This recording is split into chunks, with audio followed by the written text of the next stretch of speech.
hari ini saya akan bicara tentang satu judul, yaitu dituntun atau dituntut.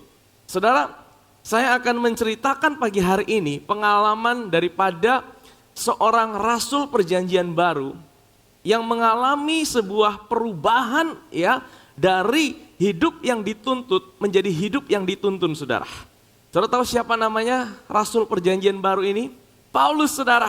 Kita akan melihat sebuah shifting, sebuah perubahan dari pengalaman yang dia alami, saudara, dari hidup yang dituntut menjadi hidup yang dituntun, saudara. Ya, hari ini kita akan sama-sama belajar dari apa yang dia alami, dan saya mau berdoa kita semua juga bisa mengalami shifting itu, saudara. Bahkan kita mengalami kelimpahan, saudara. Ya, nah, mari kita buka di dalam Roma pasal 7. Jika demikian, adakah yang baik itu menjadi kematian bagiku? Sekali-kali tidak, tetapi supaya nyata bahwa ia adalah dosa, maka dosa mempergunakan yang baik untuk mendatangkan kematian bagiku. Supaya oleh perintah itu dosa lebih nyata lagi keadaannya sebagai, nah saudara mungkin baca ini saudara bingung. Ya, apa ini yang dimaksudkan oleh Paulus, saudara? Sebab kita tahu bahwa hukum Taurat adalah rohani, tetapi aku bersifat daging, terjual di bawah kuasa dosa. Jadi di dalam Roma pasal 7, Paulus itu mau menjelaskan bagaimana pengalamannya dia dibebaskan daripada kuasa hukum Taurat. Ya, Roma pasal 6 dia menjelaskan bagaimana dia mengalami kelahiran baru. Tetapi di dalam Roma pasal 7 dia mau jelaskan bagaimana dia dibebaskan daripada hukum dosa dan hukum maut. Dia dibebaskan daripada kuasa hukum Taurat, saudara. Dan dia kasih analoginya begini. Hukum Taurat itu seperti seorang suami. Ya, suami yang sempurna. Suami yang sempurna itu apa, saudara? Dia itu udah sempurna dalam karakter, sempurna dalam moral. Bahkan dia dibilang pokoknya segala sesuatu sempurna. Ya, bahkan dia kaya, dia ganteng, ya kan? Dia punya segala sesuatu. Karena kita mau dapat suami seperti itu. Udah kaya, ganteng, dan dia sempurna. Maksudnya dalam moral dia tidak bercacat. Dia tidak mungkin selingkuh, saudara. Dia tidak mungkin lirik sana, lirik sini. Ya, dia ini kalau mau dibilang apa? Sempurna. Dia semua dalam moralnya sangat baik, dalam karakternya juga. Tapi yang jadi persoalan, ya, dia mau istrinya juga harus sama sempurna seperti dia. Artinya gini, dia itu kalau tiap pagi bangun itu mesti jam 4 pagi dia harus berdoa. Dia tetapkan, kita mesti berdoa minimal 1 jam. Jadi dia bangun jam 4, dia berdoa, dia mau istri harus berdoa selama jam yang sama. Dan kemudian setelah berdoa, dia udah tetapkan ini, dia sudah atur semua. Pagi kamu harus masak, ya, kamu harus buat kopi buat saya. Kamu masak harus bikin telur mata sapi, itu bulatnya tidak boleh pecah, saudara. Kalau pecah, awas kamu ya. Karena saya sempurna, ya kan? Kamu buat kopi, gulanya harus pas, tidak boleh lebih, tidak boleh kurang. Nah, jadi saudara bisa bayangkan sang istri ini hidup dalam sebuah situasi yang sangat tertekan. Karena suaminya sangat teratur, sangat sempurna. Dia minta istrinya harus sempurna. Lama-lama istrinya stres, saudara. Istrinya tidak mampu seperti itu. Tiba-tiba dia lihat ada seorang pria lain. Sama gantengnya, sama kayanya, sama punya moralnya, sama punya karakter yang luar biasa. Cuma dia dengar pria ini, dia tidak pernah tuntut orang lain. Wah, kira-kira sang istri ini mulai bimbang, saudara. Masalahnya, aturannya adalah dia tidak boleh selingkuh, dia tidak boleh menikah kalau suaminya belum mati. Itu aturannya. Makanya itu dipakai dasar. Kenapa? Ya, kalau salah satu belum mati tidak boleh menikah lagi. Yang Paulus ajarkan seperti itu. Paulus bilang, ini masih ada nih, suaminya masih hidup. Tapi dia mau nikah lagi gimana? Ya salah satu harus mati. Nah caranya bagaimana saudara? Wah kalau zaman sekarang mungkin pakai cyanida. Pagi-pagi suaminya diracun saudara. Kalau suaminya mati kan dia bisa nikah lagi, betul tidak saudara? Tapi saudara, ternyata suaminya tidak bisa mati. Suaminya itu sangat perfect, dia tahu ini tiap pagi ini kopi ada apa, dia tahu saudara. Dia tahu saudara sangat sempurna. Nah akhirnya tidak ada cara lain.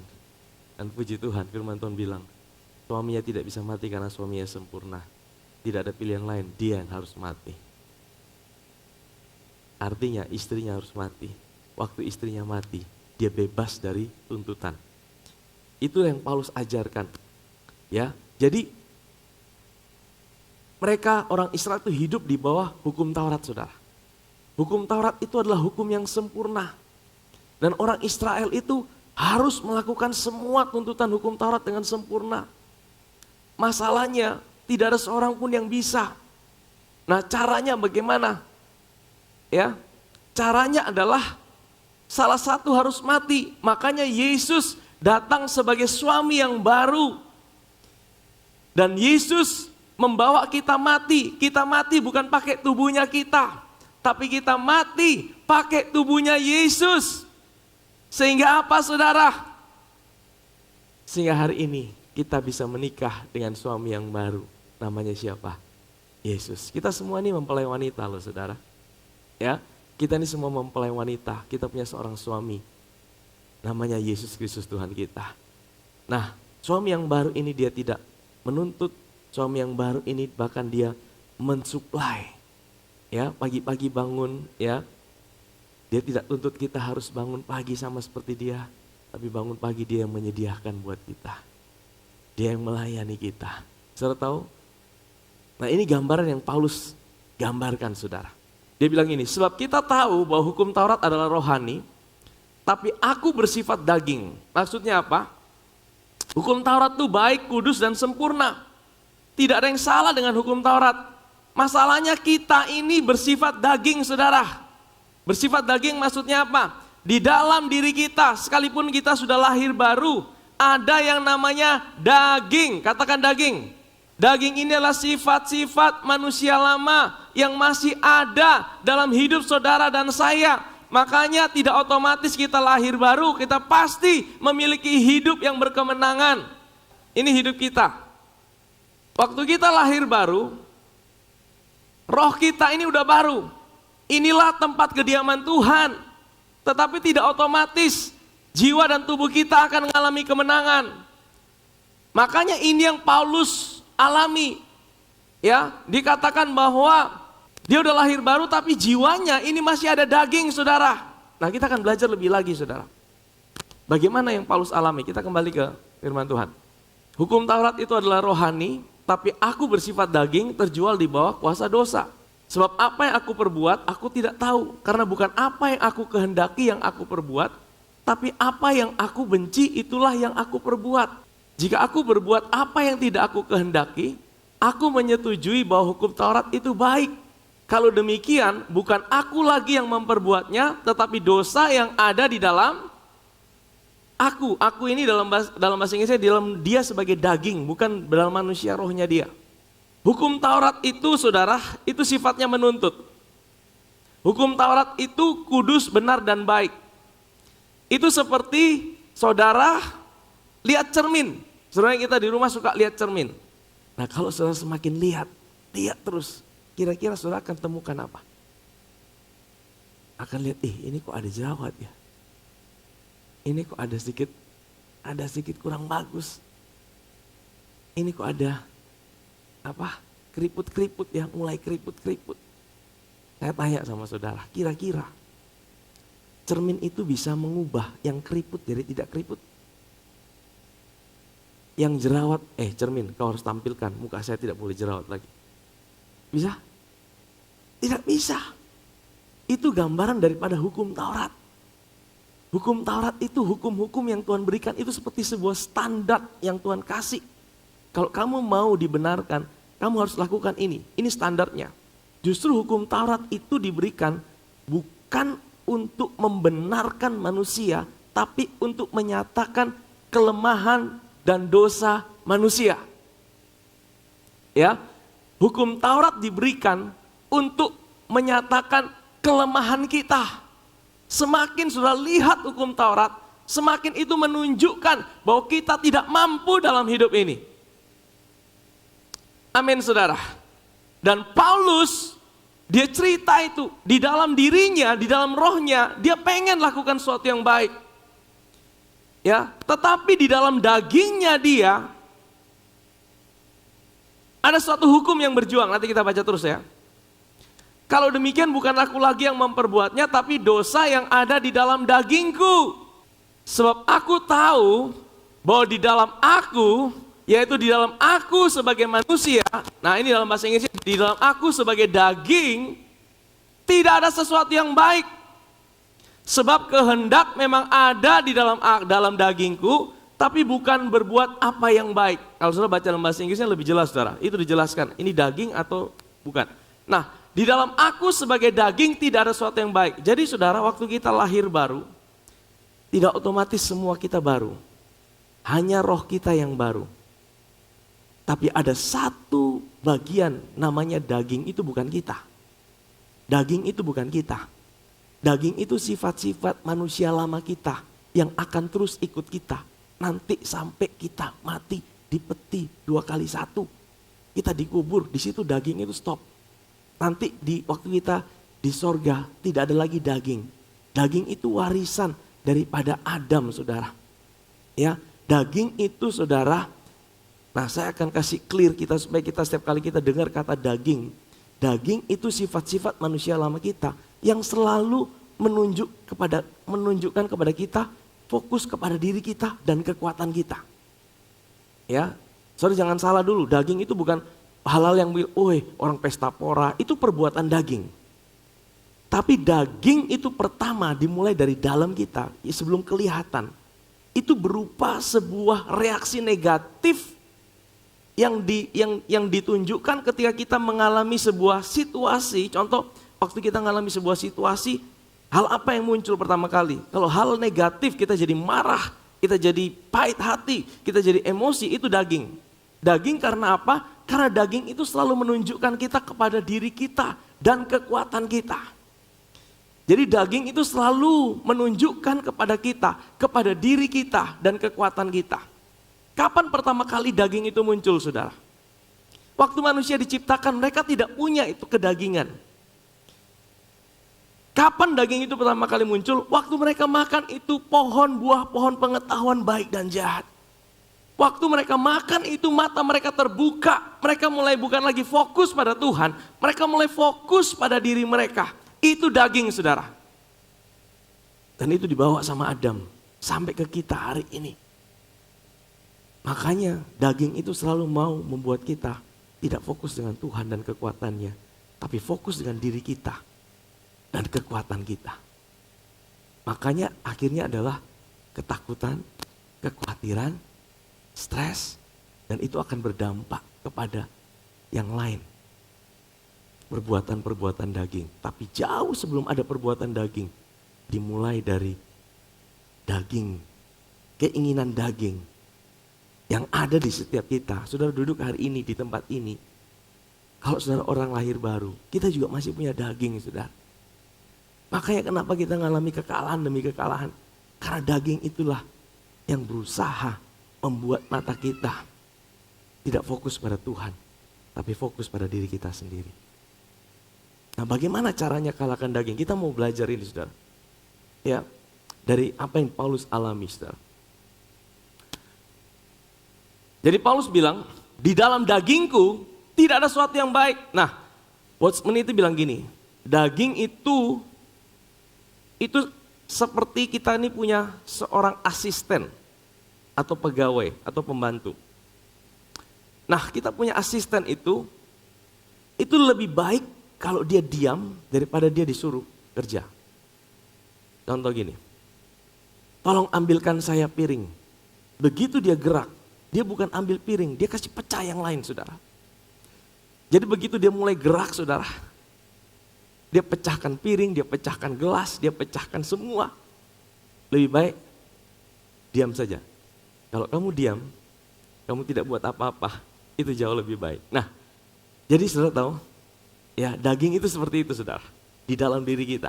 Jadi jika aku berbuat apa yang tidak aku kehendaki, maka bukan lagi aku yang memperbuatnya, tapi dosa yang diam di dalam aku. Jadi Paulus ini punya sebuah kehendak untuk lakukan yang baik. Ya, di dalam manusia rohnya dia. Saya percaya, setiap kita orang percaya pengen buat yang baik. Kalau saudara sungguh-sungguh lahir baru, saya percaya setiap kita pengen hidup yang baik. Betul ya saudara? Setiap kita pengen, kita bisa mengasihi Tuhan dengan segenap hati kita. Kita pengen bisa menyenangkan hati Tuhan. Kita pengen hidup kita bisa berkenan di hadapan Tuhan. Kita pengen hidup kita tidak ada dalam dosa. Betul? Tapi realitanya, pernah tidak saudara ngalamin, aku mau buat ini yang baik, tapi yang saudara lakukan yang sebaliknya. Demikianlah aku dapati hukum ini. Nah, kata hukum itu berarti berlaku universal. Nah, hukum ini berlaku buat Paulus dan juga berlaku buat kita. Saudara perhatikan hukum ini. Jika aku menghendaki yang berbuat apa yang baik, ini di dalam jiwa. Jiwanya dia mau melakukan yang baik.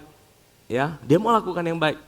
Maka yang jahat itu ada padaku. Ini di mana? Di daging. Jadi begitu dia punya niat, aku harus melakukan yang baik.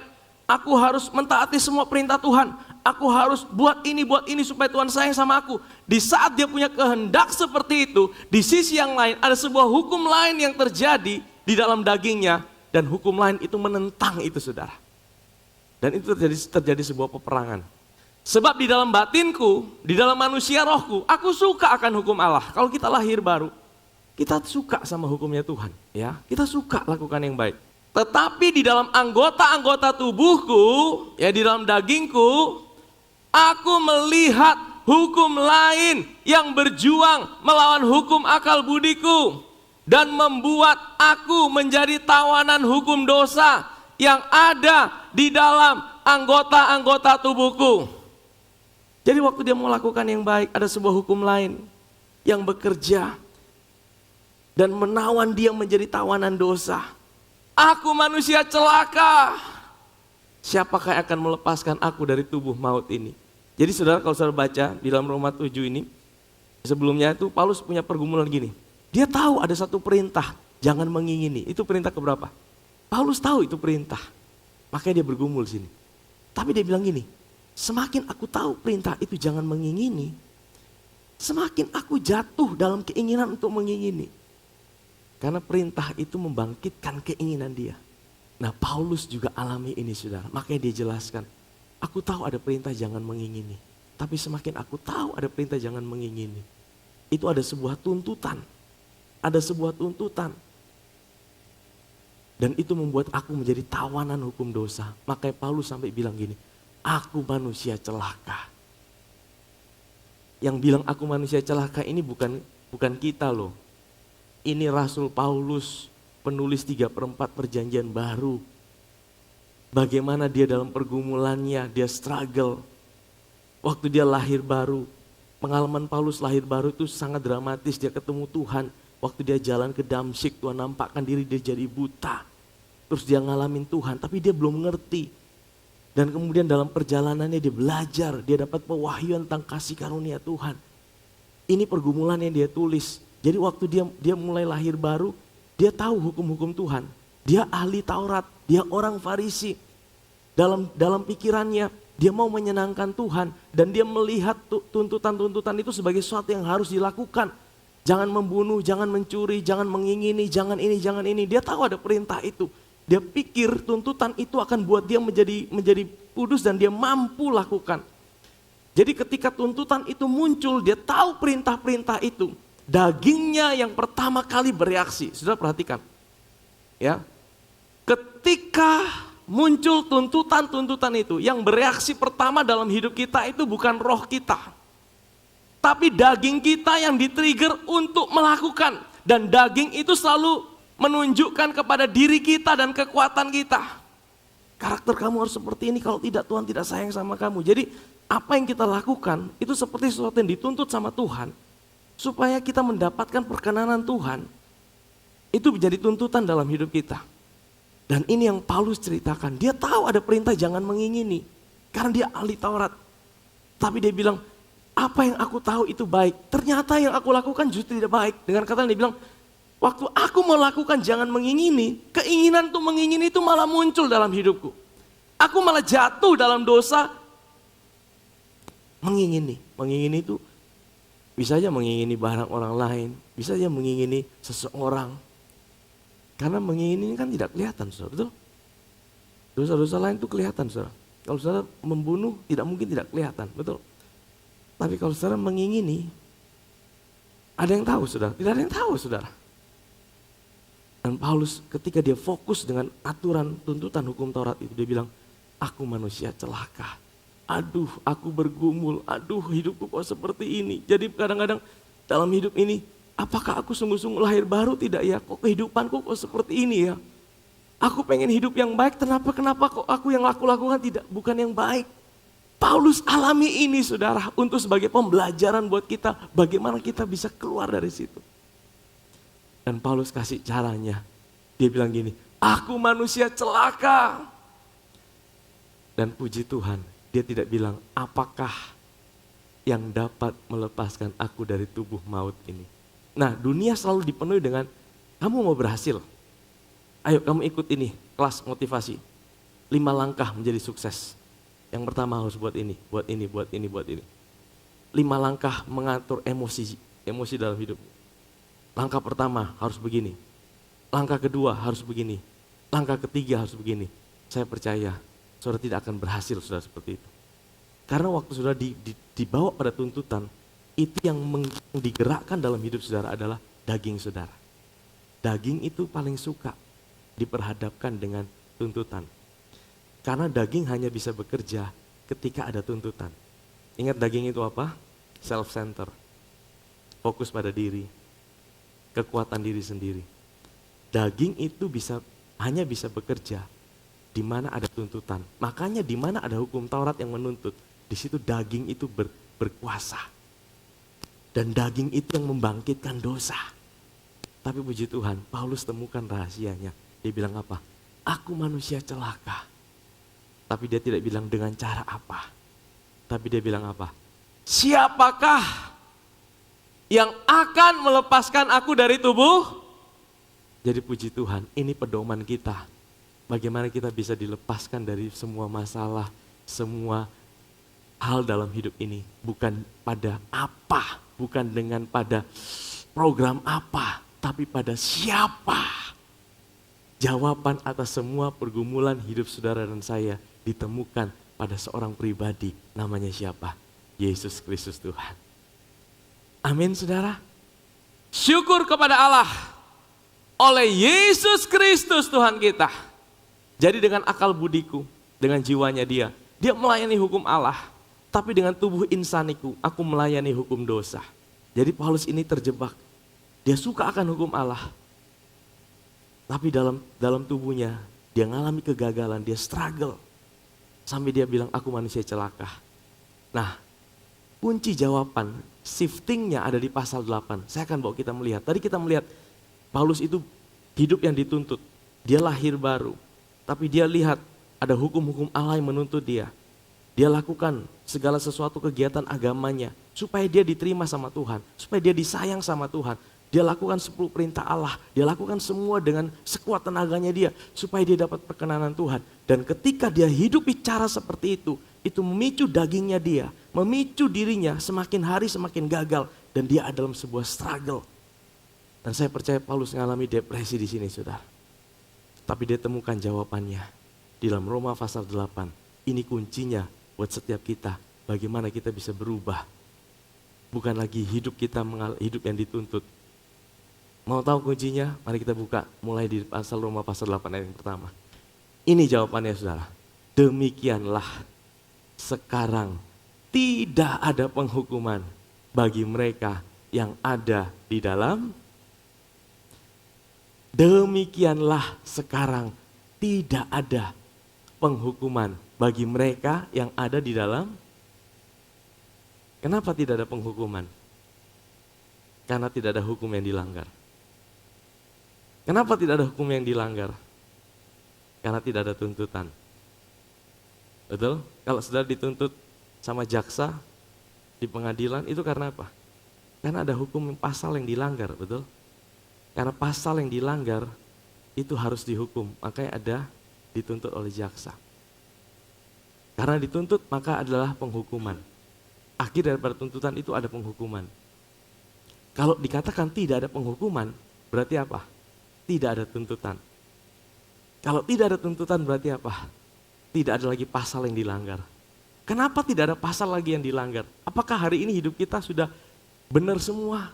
Kita tidak lagi gagal, kita tidak lagi berbuat dosa, kita tidak lagi bisa jatuh. Kenapa dikatakan tidak ada lagi penghukuman? Karena apa saudara? Karena 2000 tahun yang lalu, Yesus, Allah yang menjadi manusia, dia naik di atas kayu salib dan dia menanggung semua penghukuman atas dosa-dosa dan pelanggaran saudara dan saya. Amin saudara. Hari ini Tuhan tidak hukum kita, bukan karena dia kompromi sama dosa. Bukan karena dia melunak sama dosa. Tapi karena semua dosa dan pelanggaran kita, itu sudah ditanggungkan di atas tubuh Yesus 2000 tahun yang lalu. Sehingga apa saudara? Sehingga hari ini firman Tuhan berkata, tidak ada lagi penghukuman bagi kita yang ada di dalam Kristus Yesus. Roh yang memberi hidup telah memerdekakan kamu dalam Kristus dari hukum dosa dan saudara, jadi ini ada 3 hukum di sini saudara. Ada hukum roh, kalau bahasa Inggrisnya dikatakan the law of the spirit. Ada hukum roh, ada hukum dosa, ada hukum maut. Sekali lagi, kalau namanya hukum itu berlaku untuk semua. Betul ya saudara? Ya. Contoh, hukum gravitasi itu berkata apa? Setiap benda yang dilempar ke atas pasti jatuh ke mana? Jatuh ke bawah. Semua orang yang ada di planet bumi pasti ada ngalamin hukum gravitasi dimanapun dia berada. Ya, tetapi saudara, ada satu hukum yang lebih tinggi daripada hukum gravitasi. Sehingga apa? Sekalipun hukum gravitasi itu tetap ada, hukum gravitasi tidak bisa hilang. Tetapi ada satu hukum yang lebih tinggi dari hukum gravitasi, namanya apa? Hukum aerodinamika. Makanya ada pesawat. Pesawat itu menggunakan hukum aerodinamika. Sehingga apa? Waktu dia terbang, dia tidak jatuh ke bawah, tapi dia bisa terus naik ke atas. Karena ada satu hukum yang baru, hukum yang lebih tinggi daripada hukum gravitasi. Namanya hukum aerodinamika. Hukum gravitasi di mana? Tetap ada. Tapi hukum aerodinamika itu lebih tinggi. Nah, Paulus kasih analoginya gini, saudara. Ya.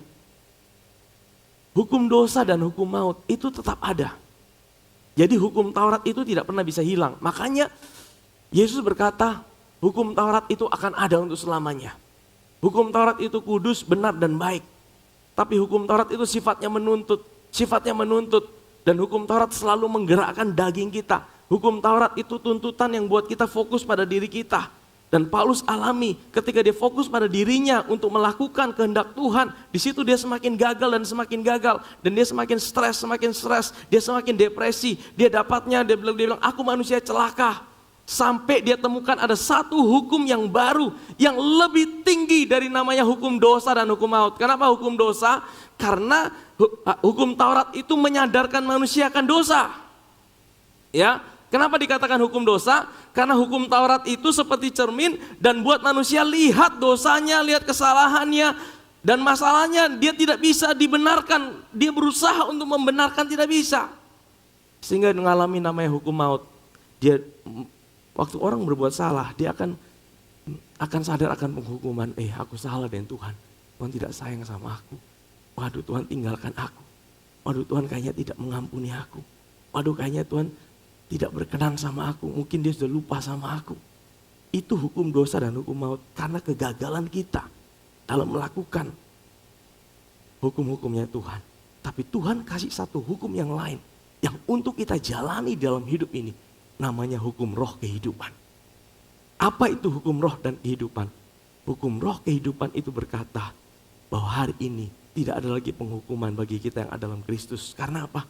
Karena hari ini dia bukan hanya berikan sesuatu buat kita. Dia berikan hidupnya buat saudara dan saya hari ini. Amin saudara. Sebab apa yang tidak mungkin dilakukan hukum Taurat karena tidak berdaya oleh daging. Hukum Taurat tidak bisa benarkan kita. Karena apa? Karena hukum Taurat itu men-trigger daging kita yang bekerja.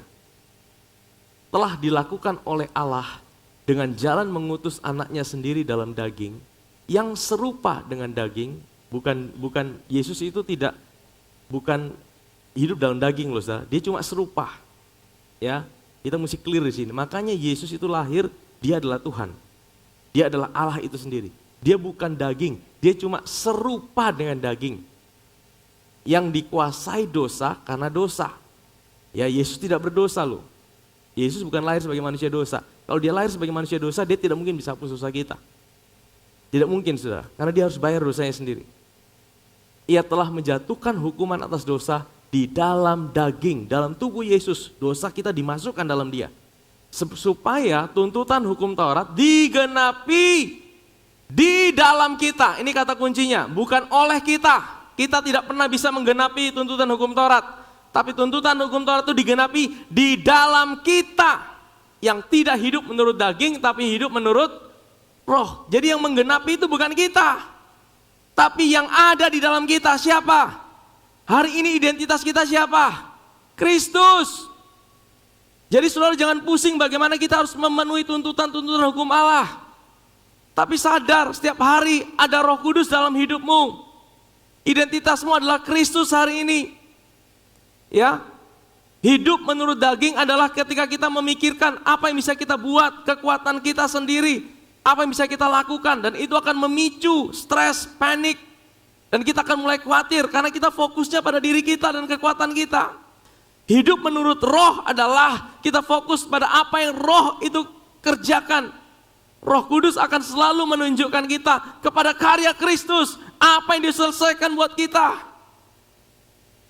Amin saudara. Galatia pasal 5 ayat 16. Maksudku ialah hiduplah oleh Roh Kudus. Hari ini di mana saudara roh itu? Di dalam kita. Ini roh. Hiduplah oleh Roh Kudus. Fokus dengan apa yang Tuhan kerjakan buat hidupmu. Fokus dengan apa yang diselesaikan buat hidupmu. Jangan fokus dengan apa yang harus engkau kerjakan buat Tuhan. Hukum Taurat selalu menuntut apa yang engkau bisa lakukan buat Tuhan. Kasih karunia selalu memberitahu kita apa yang dia sudah kerjakan buat hidup saudara dan saya. Itu yang mau Tuhan kita fokus. Hiduplah oleh roh. Lihat apa yang roh kasih tahu buat kita. Apa yang Yesus kerjakan. Beberapa minggu ini kita belajar saudara ya. Engkau adalah kebenaran Allah dalam Kristus. Engkau sudah diampuni sepenuhnya. Engkau punya identitas yang baru. Kalau engkau hidup oleh roh, maka kamu tidak akan menuruti keinginan. Keinginan daging itu tidak bisa dilawan dengan kekuatan kita. Itu hanya bisa engkau alihkan. Jadi jangan fokus dengan mengalahkan daging. Fokuslah dengan hidup oleh roh. Saya kasih analogi gini. Kalau di ruangan ini lampunya semua mati gelap. Bagaimana caranya saudara mengusir kegelapan? Nyalakan saja lampu. Gelap itu otomatis. Jangan fokus dengan gelapnya. Fokus dengan terangnya. Hidup kita jangan fokus dengan tuntutan Tuhan. Fokus dengan apa yang dia sudah kerjakan buat kita. Itu hidup oleh roh. Amin saudara. Sebab keinginan daging itu berlawanan dengan keinginan roh. Karena daging itu selalu membuat kita fokus sama diri kita. Tapi Roh Kudus selalu buat kita fokus dengan apa yang Tuhan sudah kerjakan buat kita. Maka di tempat ini yang selalu diberitakan apa? Bukan apa yang harus kau kerjakan supaya engkau dapat perkenanan Tuhan. Tapi apa yang Yesus kerjakan sehingga hari ini engkau dapat perkenanan Tuhan. Karena Roh Kudus itu akan tunjukkan sama saudara. Apa yang dia sudah kerjakan buat hidup saudara. Waktu engkau fokus dengan apa yang dia kerjakan buat hidup saudara. Secara tidak sadar engkau sedang hidup di dalam roh. Waktu engkau hidup dalam roh, otomatis engkau tidak akan hidup dalam daging. Karena keinginan daging dan keinginan roh itu berlawanan. Amin saudara. Karena keduanya bertentangan sehingga kamu setiap kali tidak melakukan apa yang kamu kehendaki. Akan tetapi jikalau kamu memberi dirimu dipimpin oleh Roh, maka kamu tidak hidup di bawah hukum Taurat atau di bawah tuntutan. Saudara mau caranya hidup tidak di bawah tuntutan? Simple. Hidup dipimpin Roh. Saudara mau hidup tidak struggle, tidak stres, tidak dipenuhi tuntutan? Simple caranya. Hiduplah dipimpin oleh Roh. Apa hidup dipimpin oleh Roh? Saudara dengar apa kata Roh Kudus. Apa yang Roh Kudus akan ceritakan buat saudara. Roh Kudus tidak pernah ceritakan apa yang harus engkau buat untuk menyenangkan Tuhan. Roh Kudus akan ceritakan apa yang Yesus kerjakan. Ingat Yesus bilang, aku akan mengutus seorang pribadi yang sama seperti aku. Dan dia akan bersaksi tentang aku. Amin saudara. Perbuatan daging telah nyata. Perhatikan ya, kita seringkali fokus di sini. Percabulan, kecemaran, hawa nafsu. Tapi saudara perhatikan ini perbuatan. Perbuatan itu yang kelihatan. Tapi keinginan itu yang tidak kelihatan. Sebelum jadi perbuatan, ada keinginan dulu. Jadi dengan kata lain, kalau sebelum terjadi ini, itu dimulai dari sebuah keinginan fokus pada diri. Kalau engkau berusaha fokus pada dirimu sendiri dan kekuatanmu, maka itu akan menghasilkan namanya perbuatan daging. Bagaimana saudara tidak mau hidup dalam perbuatan daging? Simple. Hiduplah dalam keinginan Roh. Hiduplah dipimpin oleh Roh. Apa itu hidup dipimpin oleh Roh? Engkau tidak fokus pada dirimu dan kekuatanmu. Engkau fokus pada Yesus dan apa yang dia kerjakan buat hidupmu. Amin saudara.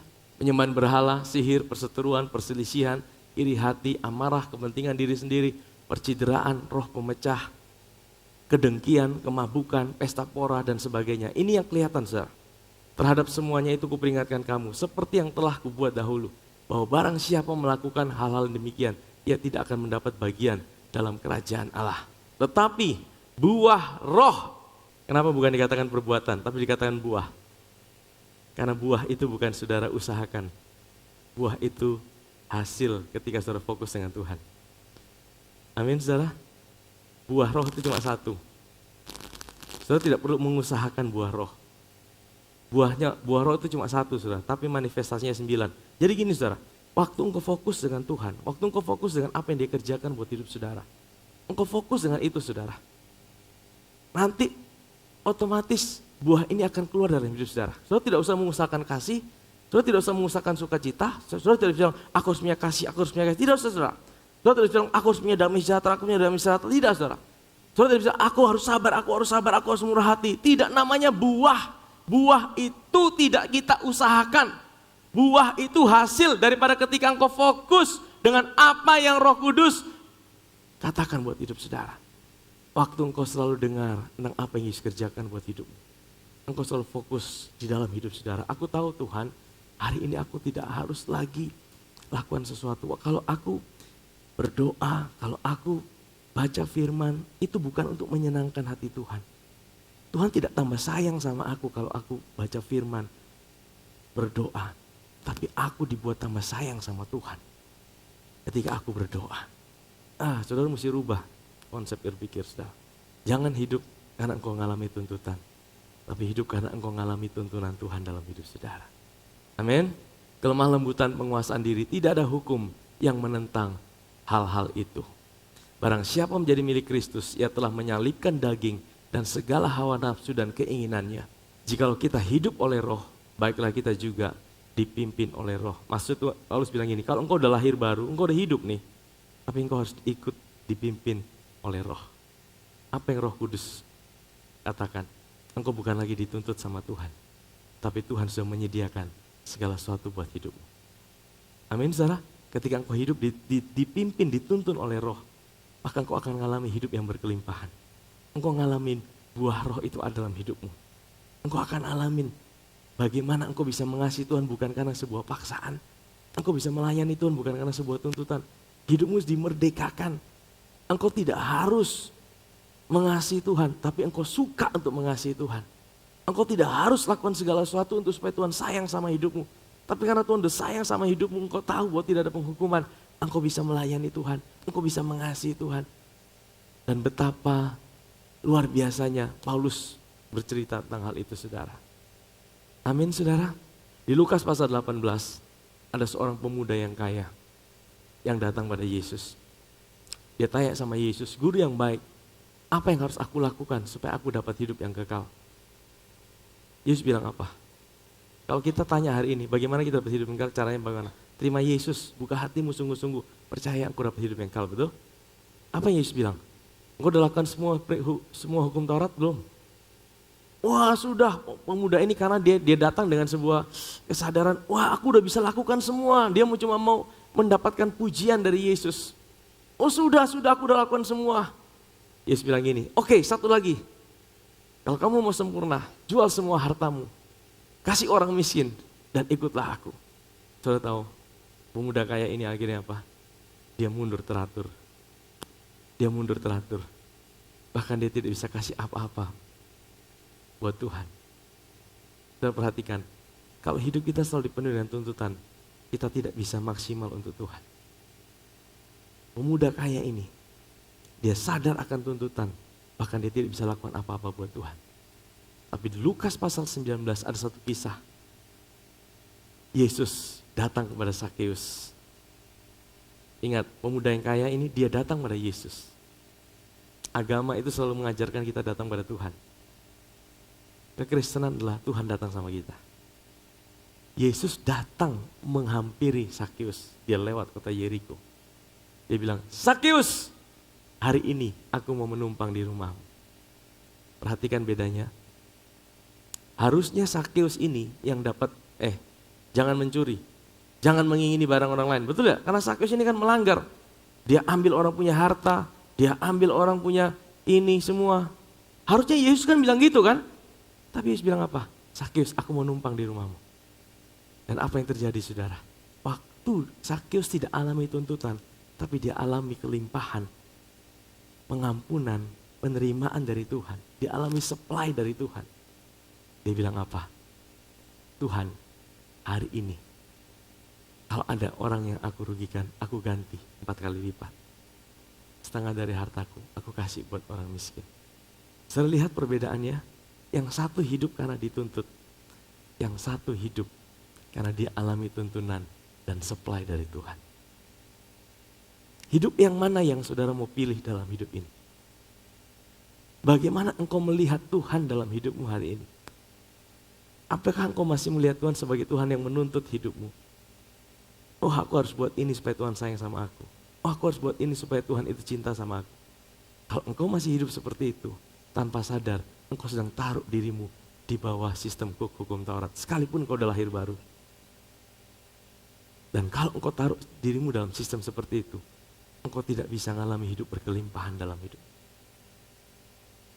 Tapi kalau engkau rubah sistem, bagaimana engkau menjalani hidup ini? Bagaimana engkau lihat Tuhan dalam hidup ini? Tuhan terima kasih, hari ini aku percaya tidak ada penghukuman bagi diriku. Aku sudah dicintai, aku sudah dikasihi, aku sudah terima supply dari hidupmu. Kalau hari ini aku mau sakit, aku tahu Tuhan sudah kasih aku kesembuhan. Kalau hari ini aku sedang mengalami masalah, aku tahu Tuhan Engkau sudah jadi jawaban buat hidupku. Jawaban buat hidupku bukan ada di luar sana, tapi ada di dalam hidupku. Bahkan aku tidak harus lakukan apa-apa supaya Tuhan kasih aku jawaban. Tuhan hanya mau aku percaya bahwa Tuhan sudah ada buat hidupku hari ini. Tuhan hanya mau aku percaya bahwa ada satu sumber, yaitu hidupnya Dia di dalam hidupku. Itulah sumber hidup kelimpahan, itu sudah ada dalam hidupku. Dia sudah siapkan itu buat hidupku. Bahkan sebelum aku bisa lakukan apa-apa buat Tuhan. Saudara, Tuhan mau kita menjalani hidup dengan sistem yang baru ini. Amin. Kalau ada sistem yang baru, kenapa kita mesti pakai yang lama? Ya, kalau sudah ada edisi yang terbaru, ngapain kita pakai yang lama? Betul? Kalau kita punya komputer, sudah Pentium, apa lagi yang saya i13, kenapa kita harus pakai yang i5, i6, i7? Nanti akan lemot hidup kita. Kalau Tuhan sudah kasih sesuatu yang baru dalam hidup saudara, pakai itu saudara. Amin saudara.